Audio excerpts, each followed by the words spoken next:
राधे राधे बतो। आशा करती हूँ आप सब स्वस्थ होंगे, मस्त होंगे। आपका स्वागत है श्री माधवी जी की सेवा में। आज मैं आपको सुनाने जा रही हूँ रविवार व्रत कथा और सूर्यदेव भगवान की व्रत कथा। एक बुढ़िया थी। उसका नियम था कि वह प्रत्येक रविवार को सवेरे ही स्नान आदि कर घर को गोबर से लीप कर फिर भोजन तैयार कर भगवान को भोग लगा स्वयं भोजन करती थी। ऐसा व्रत करने से उसका घर अनेक प्रकार के धन धान्य से पूर्ण था। श्री हरि की कृपा से घर में किसी प्रकार का विघ्न या दुख नहीं था। सब प्रकार से घर में आनंद रहता था। इस तरह कुछ दिन बीत जाने पर उसकी पड़ोसन, जिसकी गाय का गोबर वह बुढ़िया लाया करती थी, विचार करने लगी। बुढ़िया सर्वदा मेरी गाय का गोबर ले जाती है, इसलिए वह अपनी गाय को घर के भीतर बांधने लगी। बुढ़िया गाय गोबर न मिलने से रविवार के दिन अपने घर को न लीप सकी, इसलिए उसने न तो भोजन बनाया और न भगवान को भोग लगाया तथा स्वयं भी उसने भोजन नहीं किया। इस प्रकार उसने निराहार व्रत किया। रात्रि हो गई और वह भूख से सो गई। रात्रि में भगवान ने उसे सपन दिया और भोजन न बनाने तथा भोग न लगाने का कारण पूछा। वृद्धा ने गोबर न मिलने का कारण सुनाया। भगवान ने कहा कि माता, हम तुमको ऐसी गाय देते हैं जिससे सभी इच्छाएं पूर्ण होती हैं, क्योंकि तुम हमेशा रविवार को गाय के गोबर से लीपकर भोजन बनाकर मेरा भोग लगाकर खुद भोजन करती हूँ। इससे मैं खुश होकर तुम्हें वरदान देता हूँ। मैं निर्धन को धन और बांझ स्त्री को पुत्र, दुखों को दूर करता हूँ तथा अंत समय में मोक्ष देता हूँ। सपन में ऐसा वरदान देकर भगवान तो अंतर्ध्यान हो गए और वृद्धा की आंख खुली तो वह देखती है कि आंगन में एक अति सुंदर गौ और बछड़ा खड़े हैं। उसने उन्हें वहीं बांध दिया और वहीं खाने को चारा डाल दिया। जब उसकी पड़ोसन ने बुढ़िया के घर के बाहर एक अति सुंदर गाय और बछड़े को देखा तो द्वेष के कारण उसका हृदय जल उठा। उसने देखा कि गाय ने सोने का गोबर दिया है, तो वह उस गाय का गोबर ले गई और अपनी गाय का गोबर उसकी जगह पर रख गई।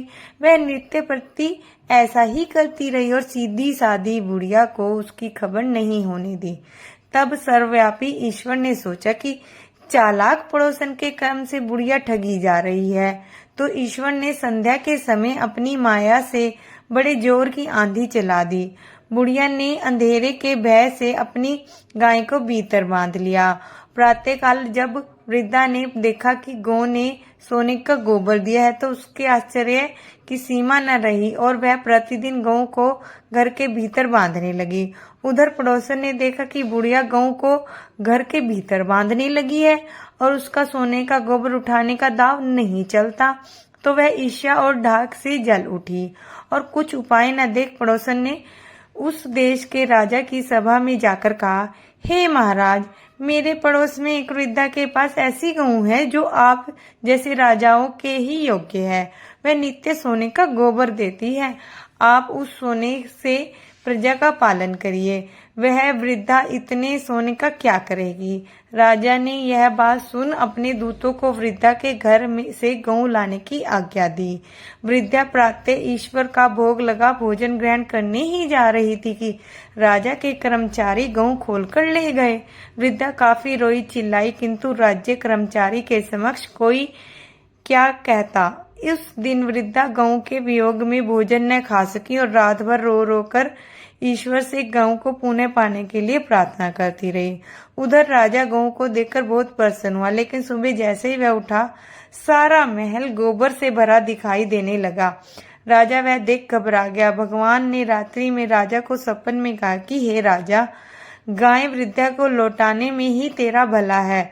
उसके रविवार के व्रत से प्रसन्न होकर मैंने उसे गाय दी थी। प्रातःकाल होते ही राजा ने वृद्धा को बुलवाकर बहुत से धन के साथ सम्मान सहित गऊ बछड़ा लौटा दिया। उसकी पड़ोसिन दुष्ट बुढ़िया को बुलाकर उचित दंड दिया। इतना करने के बाद राजा के महल में गंदगी दूर हो गई।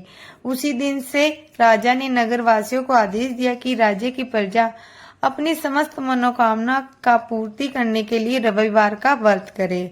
व्रत करने से नगर के लोग सुखी जीवन व्यतीत करने लगे। कोई भी बीमारी तथा प्राकृतिक का प्रकोप उस नगर पर नहीं होता था। सारी प्रजा सुखी रहने लगी। बोलो सूर्यदेव महाराज की जय। भक्तों, अगर आपको मेरी कथाएं पसंद आती हैं तो कमेंट बॉक्स में राधे राधे लिखें और मेरे चैनल को लाइक शेयर सब्सक्राइब करें। राधे राधे भक्तों।